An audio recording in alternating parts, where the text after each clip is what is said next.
G'day, g'day, and welcome to Tartarian Truthers with your hosts, Casey and JoJo. Now, before we start, we'd like to put out a welfare check on our good friend, Gilbert Deem.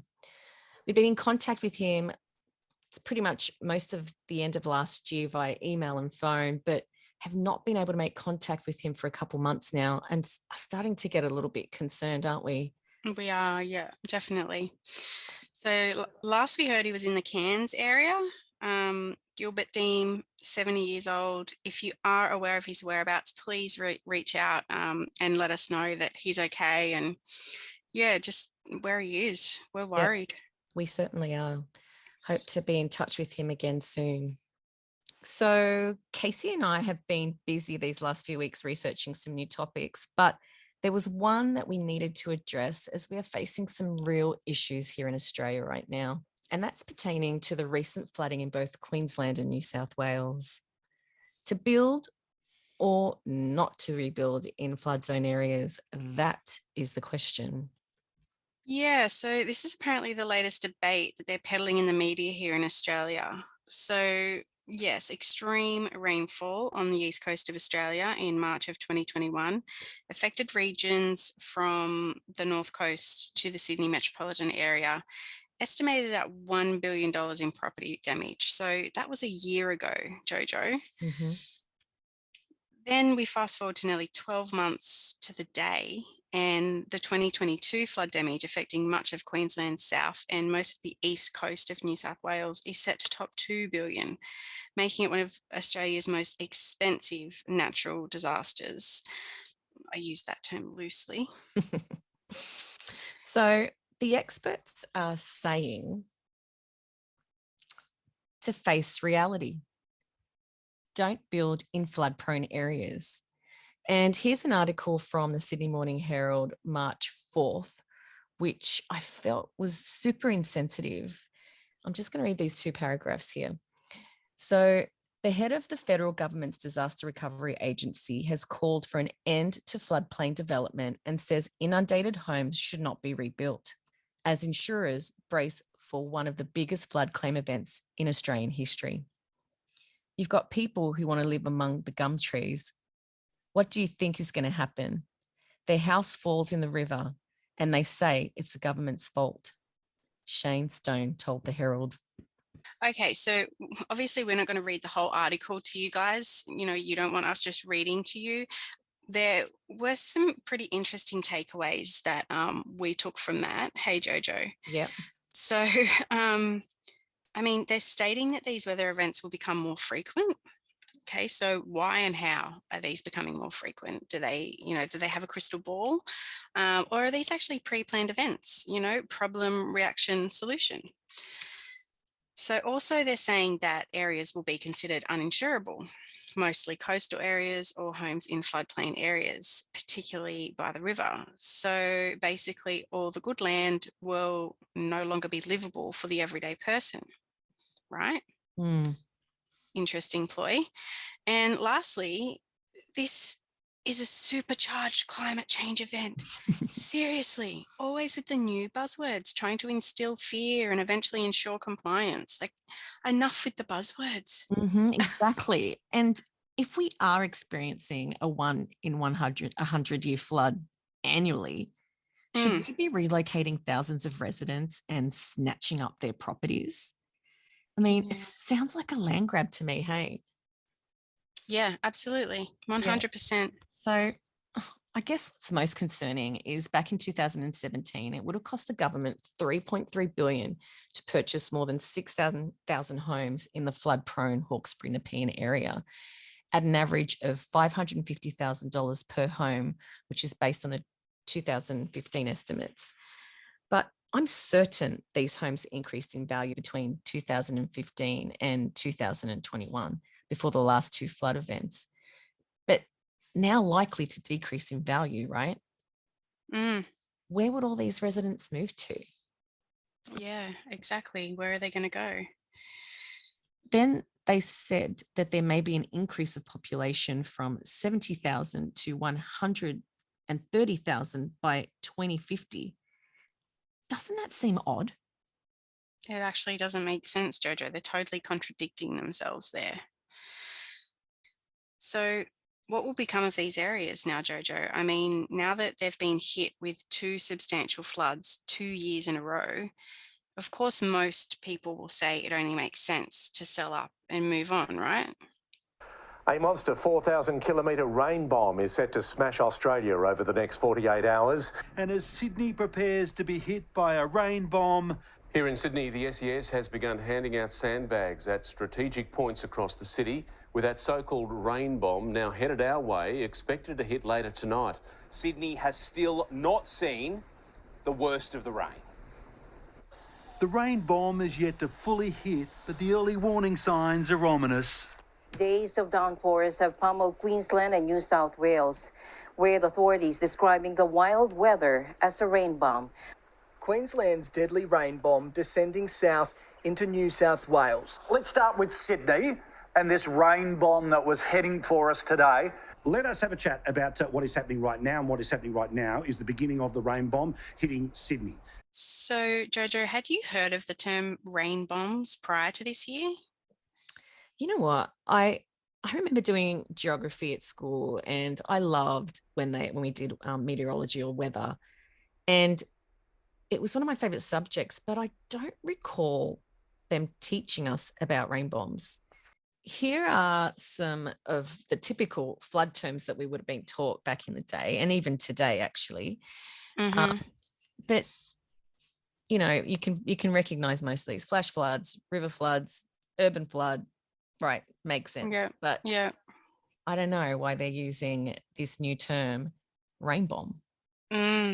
It's so weird, Jojo. Why do you think they're normalizing this term?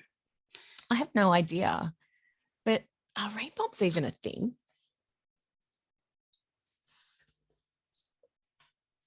Oh my gosh. Why are they normalizing their new buzzword term, supercharged climate change, too? Like rain bombs. Seriously, it's just, ugh. I know, I don't get it. But these are the new buzzwords that they are trying to push on all of us, aren't they? They really are. They're everywhere. Now, this article from the climatecouncil.org website reads, the record-breaking and relentless deluge that has flooded towns and cities in Queensland and New South Wales is one of the most extreme disasters in Australian history, and the devastation is wide-ranging. It lasted days and flooded towns, causing tragic loss of life and submerging tens of thousands of homes and businesses. The new Climate Council report, a supercharged climate, rain bombs, flash flooding and destruction, explains how climate change is intensifying extreme rainfall and how the frequency of these events is likely to almost double with each degree of further global warming. So for many communities dealing with flood emergencies, this is the latest in a long line of climate change-driven extreme weather events they have faced in recent years, including unprecedented drought, unprecedented black summer bushfires, unprecedented powerful storms, and unprecedented scorching heat waves. It is time for action. So all these recent weather events have been supercharged. Is that what they're saying? I guess, but on a funny note, there was an apparent error in this report, which was corrected, and it said, it now correctly reads, a rain bomb hit Brisbane and southeastern Queensland with around 60% of the region's average annual rainfall occurring within 3 days.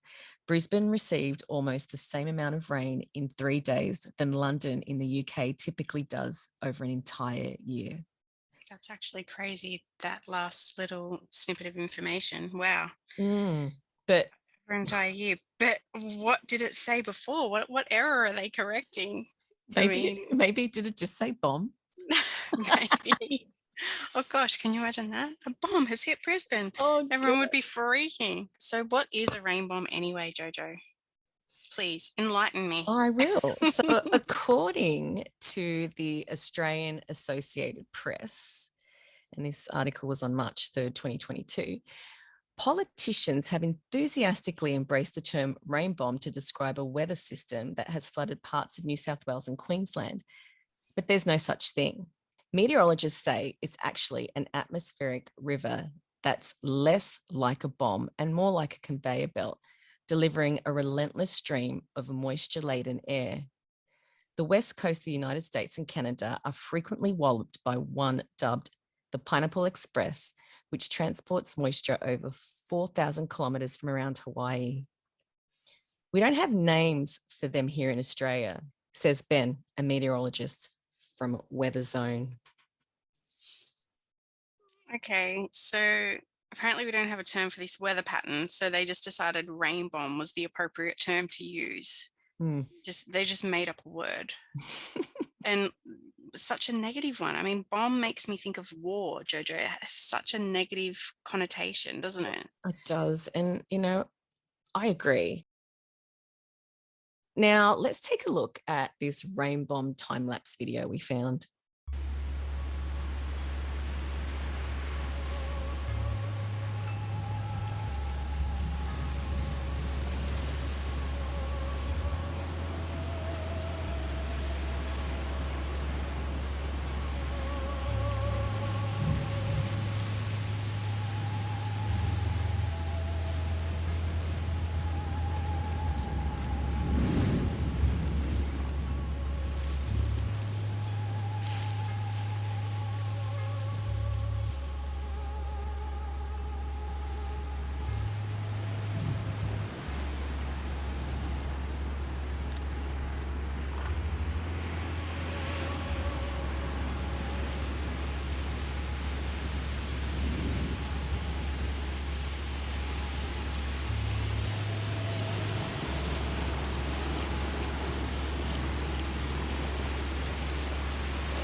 So did that seem natural to you, Casey?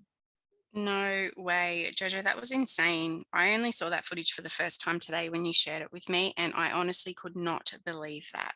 That was, I'm speechless. I know. Well, to me, witnessing this rainfall firsthand, I can truly attest that it did not feel natural.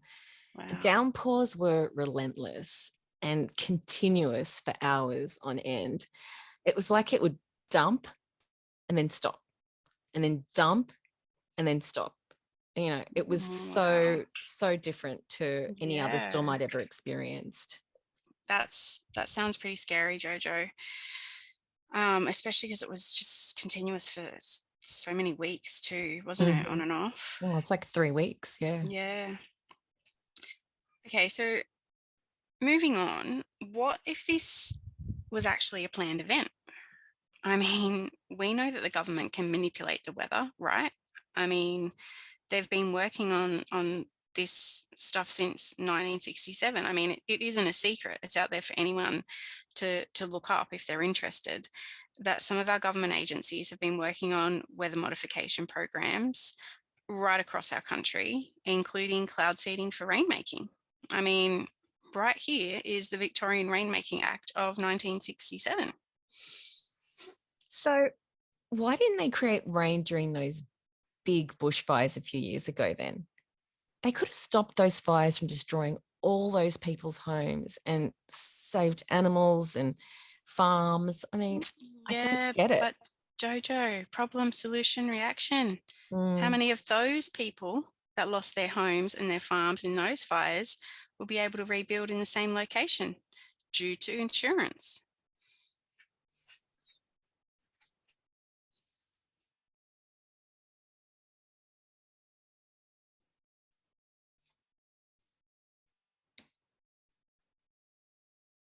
So what about Lismore? Yeah, Lismore. Poor Lismore. Let's take a quick look at this very interesting video that somebody sent us on Instagram.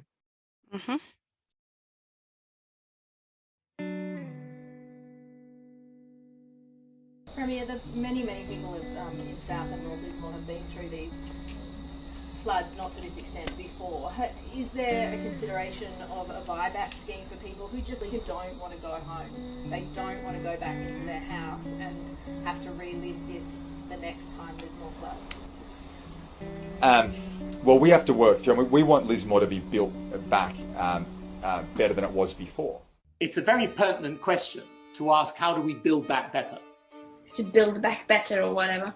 We have a chance to reset the clock, build back better than before. To build back better than before. Remember the terrible damage of COVID as we try to build back. It's my plan to build back better.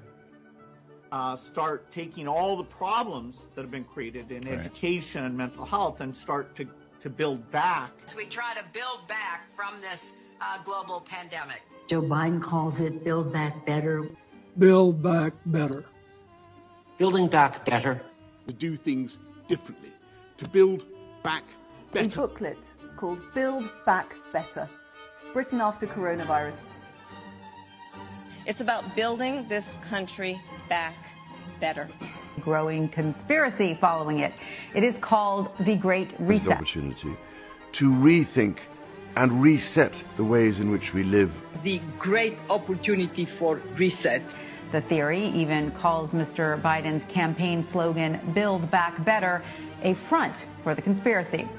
Build back better. Building back better our economy. Build back better. Okay, this headline from the Gold Coast Review, Lismore to be a smart city. Remember when the silly conspiracy theorists said that the weather engineering was being used to rezone the region? Silly conspiracy theorists. So silly. Okay, so what we're looking at is the draft regional city action plan for Lismore, and it is pretty detailed. Clearly, they have had funding and the resources to draft this action plan. And honestly, it's so extensive. It goes into so much detail. Like nothing has been overlooked here for their 2036 plan. Wow. That's a lot of work there, JoJo, for a lot of people. Research and a lot of planning and for a very long time by the looks too. You don't just whip that up overnight. No, definitely not. Definitely not. So they've got a plan for the delivery of the framework. And, I don't know if this has been signed off. It's still a draft and it's still in draft format. But, we're not going to go and read everything from this plan. But if you are interested, we are going to leave a link below. Yeah, good idea. Okay, so I have another question, JoJo, which may not really be in context, but I just want to know, why has it taken so long for the residents of these absolutely decimated areas to get the help that they need? I mean, I'm still hearing that today, 10 days later, that there are rats and maggots everywhere. There are no skip bins for rubbish. There's no one there clearing away the massive piles of stagnant debris, except for the residents themselves, along with civilian volunteers. I mean, everyday Aussies are there coordinating the cleanup as best they can with very limited resources. From what I've heard, they're trying to get fresh food and water out to people. I mean, JoJo, the scale of this, just looking at these images and some of the videos that we've seen online, I mean, this should have been declared a disaster from day one. Agreed. And the government should have been there on the ground coordinating the rescues of the thousands of stranded people and then helping with a contingency plan for recovery. Instead, we get our PM sending in the ADF 3 days after the fact, and they're doing barely a thing yet, sharing staged pics on their social media pages. I mean, what is going on here? I know, Casey. It's an appalling response from our government and PM. And, I heard that he flew in to see the devastation firsthand, but didn't want to be on camera. Like, I wonder why. I know, shame on him. Yeah, I know why. I know why. Last time he was flying out to Hawaii, remember, during the fires? Yep. Okay, rant over.